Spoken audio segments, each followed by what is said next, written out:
Rolf Wader invites us to the important topics of our industry related to modern society. He explains why the new target group of consumers is changing compared to former target groups. New expectations will require options for co-creation, individualization and delivery on demand.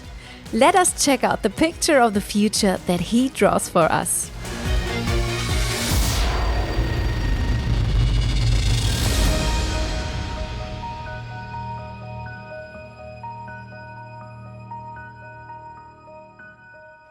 So let's start and welcome with me Rolf Wader. He's an award-winning designer specialized in object design. Hello, nice to have you here. Thank you very much, liebe Marie. Dear Marie, thank you very much for the kind words of introduction, and I'm happy to be here today, and it makes me a little embarrassed to hear talk about the design awards, but of course we are proud of them because these are design awards that we've won for our customers and that have made our customers very successful. I'm a designer and I've been a designer for many years. I've been advising the furniture industry on an international scale, and we keep track of the value changes of customers, be it in respect of furniture, travel or hotels, hotel entertainment and so forth. And from these changes in the value expectations we derive whether surfaces should be rather matte or glossy in the future, or whether there are technological innovations like anti-fingerprinting. So where the technology helps us to develop new products for industry, and industry would then be able to invest on that basis in order to perform successfully in the future. What are the current topics you're working on right now? Das ist ein sehr breites Feld. This is a very wide field indeed. There are totally different projects going on, but what all those projects have in common at the moment is that we actually try to develop new materials. New materials are of course something where we are all a little bit concerned, because these are new investments, these are costs, this involves risk as to whether they're going to work, and in terms of what effort we have to make. But we know that it's going to be more and more difficult on a global basis to produce certain things. In some countries we have an intense discussion about PVC, so we are looking for alternatives to PVC. Then there is the formaldehyde discussion. We want to have better indoor air, be it in the offices, be it in our environment at home. So we also think about whether we should work with different resins in the future, or whether we can make do without resins altogether. So paper has a positive connotation at first, but if you take a closer look, you find that there is lots of chemicals involved, lots of water is involved when it comes to paper. So if we take a critical look of the eco-balance, we find that it makes sense to actually think about whether we will have to work or should work with so much paper in the future. These are projects, and in the next hour or so we'll have an opportunity to come back to some of these points. So it's all about satisfying the needs of customers. We actually try to develop nice spaces, surfaces, materials for them, and it's also about finding out how in the future we can use our machinery, our investments that are in place in a more resource-conserving manner, so that the products can be recycled better, because this is something that most of the projects have in common today. Beyond the pure beauty of decor, we also have to meet the challenges for the midterm future in order to make the products more environmentally compatible. There is an increased demand from a consumer perspective for sustainability. Ja, auf jeden Yes, by all means. Sustainability is a very important topic. We have to be a little careful because, in particular in Europe, we find a lot of greenwashing. That is to say, everybody tries to create a positive image for himself, but the products will have to be judged by the fact that they are truly more sustainable and environmentally compatible. This is no longer going to be the advertising message, because the future consumers, the young generation now growing up, will take this for granted, that we conserve resources and that we protect our environment. On the other hand, we have the challenge of the global urbanization. 8 billion people, of course, want to be supplied, and they also want to be able to lead a healthy and beautiful life.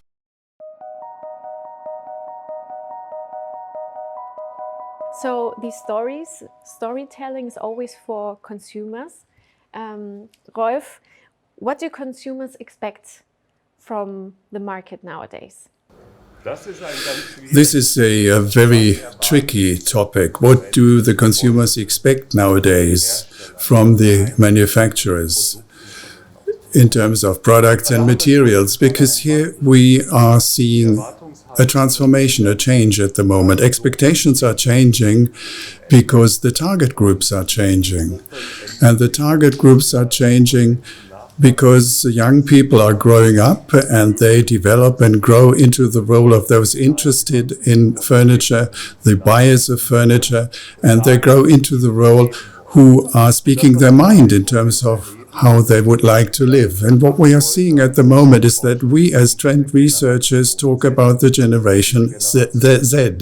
And this generation Z is a totally different generation, different from my generation, different from many other generations, because the generation Z is the first generation that has completely grown up with the digital setting, with the digital options and opportunities. They live with their touch screens, with their mobile phones, and this has led to totally different expectations among them in terms of communication, product promises, and the opportunities of getting something, of placing an order and having it delivered right away, overnight. The generation Z was born from 1995 about, so they are 25 years old, and this year they account for 40% of the population, of the consumers that belong to this generation. 40% of our consumers of products today have grown up in a purely digital setting. And the generation before, we call it the millennials, were born between 1985 and 1995, roundabout, so they are 10 years older, and they are not used to the digital technology from the beginning onwards, but as school children they have grown up with this equipment in the digital world. That is to say, today 65% of consumers live a totally and purely digital life. What is the trend? What are the expectations? Well, this target group will demand totally different products from us. I'm not talking about decorous colors, about functions here, but it's about the fact that they've learned to sort of get a totally individualized and individual product for themselves. When they stream music, videos, services, apps, and so forth, all of this is highly individualized, and they have gotten used to it, right down to software programs where, for instance, the music can be influenced. We are talking about co-creation here. The consumer can actually change the product himself afterwards. Individualization, co-creation, and of course, pressing the button. I've placed the order for something and I expect it to be delivered tomorrow. That is delivery on demand. And again, the expectations of consumers are changing right now in that individualization, co-creation, and the opportunity of getting something on demand in the short run, that these are the new products. These are the products that will determine the success of a new design, just as well as the color, the texture, the price, and so forth. So we will see totally new criteria on top. I can tell from my perspective as a millennial, for me it's really hard to wait for my new sofa. 16 weeks, I'm not a patient person at all. So what you tell, I can totally agree. Exactly, yes. That's why it's so important to actually deal with this and to respond to this. If we were to produce all of this for stocks, we might be able to deliver this overnight. But then the question of individualization comes up. People would like to have it specifically individualized for themselves, but we will come to that later, because we also have new production capabilities coming up with digitalization, and there are already beginnings of making this possible also when it comes to furniture today. Rolf, we just heard from Leonhard that it's not only important to focus on trends, but also to focus on the different needs of the consumer. What do we know actually about the needs of the consumer? This is a very tricky and exciting question, because this is very diverse as consumers are. And the answer necessarily is also very diverse, of course. It also depends on what we can provide the consumers with. How do we attract them? What are our new products and incentives? As we've just heard, we've been talking about the Generation Z, and we know that they want to see individualization. We are talking about trends, and we are gearing up for that. We have to have everything in our collections. On the other hand, we hear about individualization, fast delivery, but these are things that are mutually exclusive.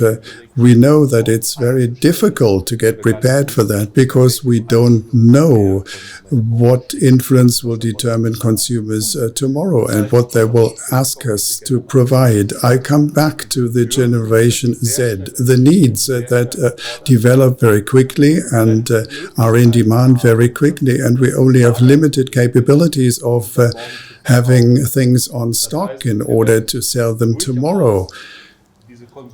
So these consumers will have to be taken very seriously with the new expectations, and at the same time we will then also have to prepare for a situation where we have to produce in totally different ways in the future. This gets us into areas that are covered by the buzzword disruptive. Something is destroyed here, something is disintegrating to create something new. We all have our short cycle presses, our paper stocks, our products, and don't want to hear about things developing here, new things that will then quickly come to an end. But we have to strike a balance in the middle, I think.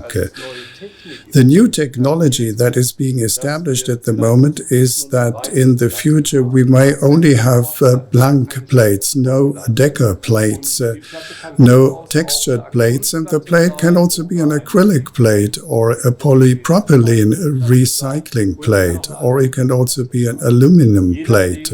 Depending on the function that is needed, we will in our stocks have blank white plates without any decor whatsoever. But as soon as the customer places an order saying, I would like to have this piece of furniture, it should look like this, at that very moment we have in-house what the customer has ordered, and we will print digitally what the customer wants onto the plate. So we will have a development here where in the future we have standard plates. We will no longer have large stocks of decors and surfaces, and as soon as the customer knows what he or she would like to have, even if it's a photograph that he or she would like to have on the front of a piece of furniture, or an architect may have the idea of having 10 specific doors in a restaurant, or we want to furnish a cruise liner, and the cruise liner has an individual design at every level. As soon as the designer, the architect, knows what he wants, he will give us the go-ahead, and at that point in time we will produce the surface, not before. This is something where we would say there's something coming up for us. This is totally new, totally different. This will not account for 100% of the market immediately, but it will be an option, a possibility of handling these changes in expectations of the target groups, and to produce and deliver something.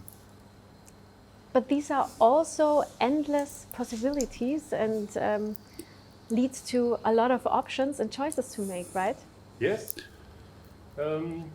Yes, absolutely. Ja, auf der einen Seite gibt es On the one hand, we have a whole host of possibilities and options, and on the other hand, we know that we as humans look for orientation, and the companies that provide this service will have to have a catalog of options probably, or like Leo and myself, we will provide advice as specialists because we know this from other areas. I can place an order for my muesli on the internet and prepare it myself, but the manufacturer knows that 90% of the people always go for the same muesli. Or let's take t-shirts. I can actually design my own t-shirt, but then all of a sudden there is a note that these are the 10 best-selling t-shirts, and every second person will take this as guidance. And this will be the same in our area, but this will also mean that the design expertise that rests with the decor printers today and with the big plate coaters, that this will go somewhere else, this design expertise. In Europe, we have big joiners, workshops with their own design departments, and surface finishes are being created there. We have furniture manufacturers saying, I don't have to buy the standard decors, I have my own decors. So the design expertise where surface finishes are being developed and produced is moving closer to the consumer and is moving closer to the manufacturer and processor. In Europe, we already have associations being established in order to pool these many technologies that are required, and also in order to provide the right training as to how a surface finish can be designed, because this is the topic for the future. I can actually design my own surface finish and can produce it. Inserco is specialized on customized and creative solutions. We are well aware of the new challenges that modern industry requires from all of us. When you like to check out in closer detail the options that digitalization and customers' expectation offer you, and when you wish to evaluate your unique selling proposition, we will be very glad to hear from you for further evaluation. Please get in touch with Anja Gribnitsky.